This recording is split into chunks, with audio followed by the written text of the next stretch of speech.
Des de fa uns dies ja es pot passejar per l'itinerari de natura que s'ha construït a l'entorn de l'embassament de Cellers, un espai de passeig tant a peu com en bicicleta de caire familiar que recorre més de 3 quilòmetres vorejant l'aigua. El principal és dinamitzar la part sud aquesta ja tocant a Terradets. Hi ha com se'n diu, les autovies, dues estacions de servei, o sigui, dues àrees de servei i dos miradors. Amb un ja està dedicat a lo que són els ocells que hi ha en aquesta part del llac, i a l'altre, que està davant mateix del creuament de l'estació de tren de Cellers, l'hem dedicat a lo que són les hidroelèctriques, els 100 anys que estem celebrant ara d'hidroelèctriques al Pallars.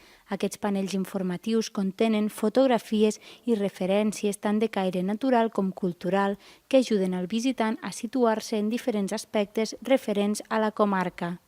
El passeig compta amb diferents voladissos de fusta per salvar les entrades d'aigua i arriba fins al pont de Monares, on de moment queda tallat, però la idea és acabar de donar la volta al pantà. És un tema que estem tramitant amb la Diputació, en aquest cas, perquè el pont és de la Diputació, és una transferència que va fer la Generalitat a la Diputació, aquest pont, i estem intentant a veure si podem aconseguir aquest permís, sempre adequant-nos a unes mesures que ens marcaran per evitar responsabilitats i per evitar possibles accidents. Ara hem de fer algunes actuacions, ja veurem quines, perquè finalment puguem accedir al pont. Amb els pocs dies que porta obert el recorregut, força turistes ja s'hi han acostat per passejar per la vora del llac.